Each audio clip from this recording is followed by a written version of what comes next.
Are you ready, kids? Aye, aye, Captain! I can't hear you. Aye, aye, Captain! Oh!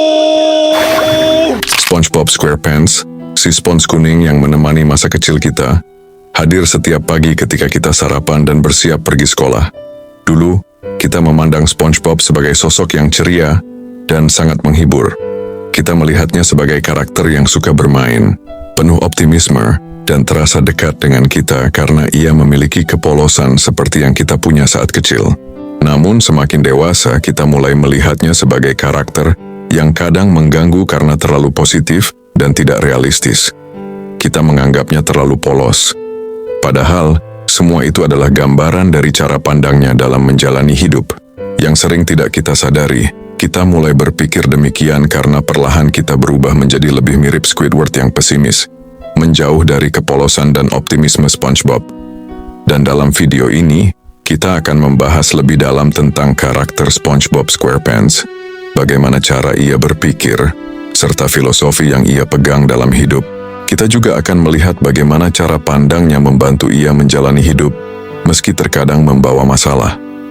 Selain itu, kita akan membahas hal-hal yang dapat menjadi pengingat dan pelajaran bagi kita yang sudah tumbuh dewasa.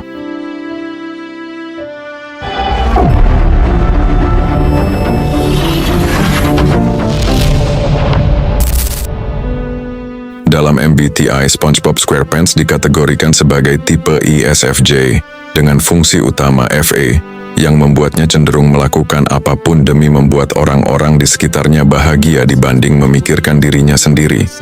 Ia juga memiliki fungsi kedua, yaitu C, yang menjelaskan bahwa meskipun ia terbuka, ia tetap menyukai rutinitas dan kegiatannya, seperti bekerja di Krusty Krab, menangkap ubur-ubur, bermain karate, dan hal lainnya. SpongeBob memandang dunia dengan rasa ingin tahu serta kegembiraan khas anak-anak, melihat setiap hari sebagai kesempatan untuk bertualang, tumbuh, dan bermain. Ia tampaknya tidak pernah membiarkan kesulitan menghalanginya.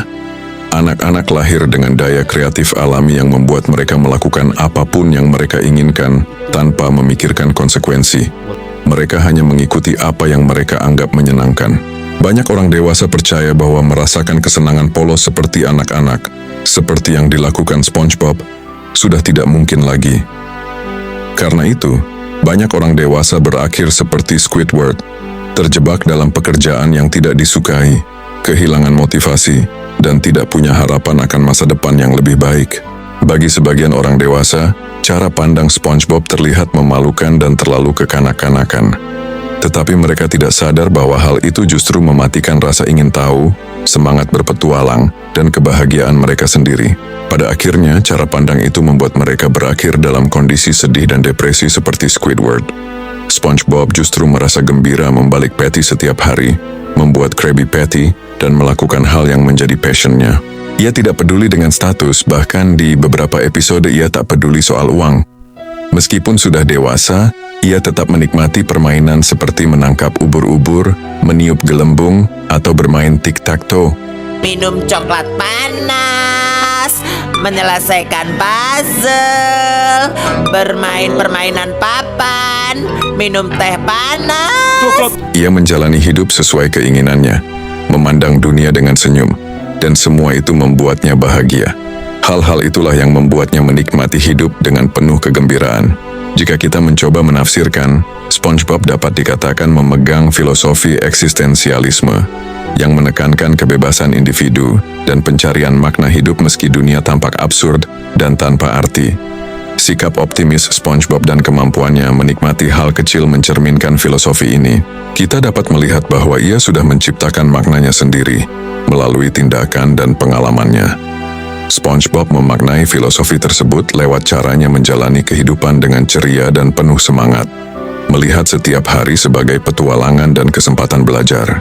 Hal yang menjadi wujud dari keyakinannya adalah kemampuannya membentuk takdir dan pengalaman hidupnya sendiri. Kita bisa melihat ia menunjukkan determinasi dan ketahanan yang sangat kuat. Meskipun ia sering menghadapi masalah, ia tetap positif dan ceria.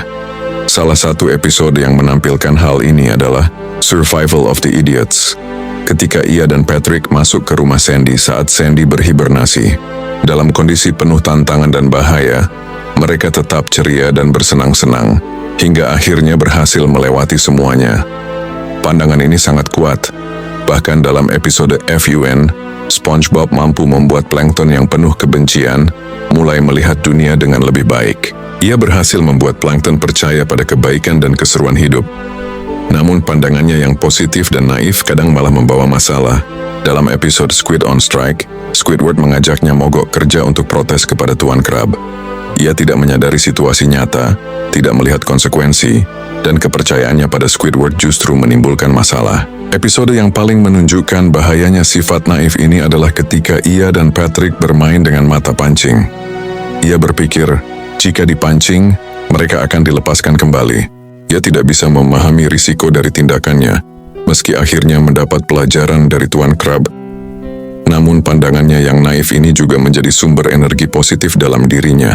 Ia selalu bangkit dan tidak pernah kehilangan semangat. Sikap itu juga menjadi penggerak utama dalam pertemanan dan pekerjaannya. Patrick, jika memiliki banyak uang membuatku lupa bahwa kau adalah temanku, maka aku tidak ingin mempunyai uang. SpongeBob sangat menghargai hubungan dan persahabatan, memahami pentingnya koneksi sosial dalam menemukan dan menjalankan makna hidup. Ia sangat setia dan menyayangi teman-temannya. Ia selalu bersedia membantu dalam apapun, bahkan rela berkorban demi kebahagiaan mereka. Salah satu episode yang menggambarkan hal ini adalah Best Day Ever, ketika ia merencanakan hari sempurna untuk teman-temannya. Meski rencananya gagal, ia tetap berusaha menyelamatkan hari itu dan rela mengorbankan kegembiraannya demi kebahagiaan mereka. Ia benar-benar menghargai persahabatannya. Dalam episode The Gift of Gum, Patrick memberinya hadiah bola permen karet raksasa yang kotor, merepotkan, dan bahkan berbahaya. Namun ia tetap menerimanya dengan penuh penghargaan. SpongeBob memahami pentingnya pertemanan. Sifatnya yang ramah dan optimis membuatnya menyukai interaksi sosial dan menghargai hubungan dekat yang ia miliki. Sepanjang series, ia selalu memperoleh dukungan emosional dan bantuan dari teman-temannya. Dan ia juga membagikan kebahagiaannya kepada mereka. Ia paham bahwa hubungan yang bermakna membawa kebahagiaan dan tujuan hidup. Saat kecil kita menyadari hal ini. Tetapi saat dewasa, banyak dari kita kehilangan pemahaman tersebut, menjauh, kesepian, dan menjadi seperti Squidward. Kita merasa tidak perlu banyak teman, padahal pemikiran itu justru menjauhkan kita dari kebahagiaan. SpongeBob juga memiliki etos kerja yang kuat dan sikap positif terhadap pekerjaannya. Ia bangga menjadi koki di Krusty Krab dan berdedikasi memastikan semua pelanggan puas. Sikapnya terhadap pekerjaan mencerminkan filosofinya tentang determinasi dan usaha. Dengan bekerja sepenuh hati, ia menunjukkan komitmen yang besar terhadap bos dan pelanggannya. Kadang pandangannya terlalu jauh, bahkan ia rela bekerja tanpa dibayar, berpikir bahwa itu berguna dan menyenangkan karena bisa membantu Krusty Krab dan para pelanggan. Ia mencintai pekerjaannya karena pekerjaan itu sendiri. SpongeBob SquarePants bukan sekadar karakter kartun. Ia simbol keceriaan, pemenuhan diri, dan kesetiaan. Lewat optimismenya, ia menunjukkan bahwa hidup bisa dinikmati. Saat kamu merasa murung seperti Squidward, ingatlah pelajaran SpongeBob. Tetap positif, jangan menyerah. Setialah pada persahabatan dan keyakinanmu. Temukan kebahagiaan dalam hal yang kamu lakukan, dan mulai lihat dunia dengan senyum seperti SpongeBob.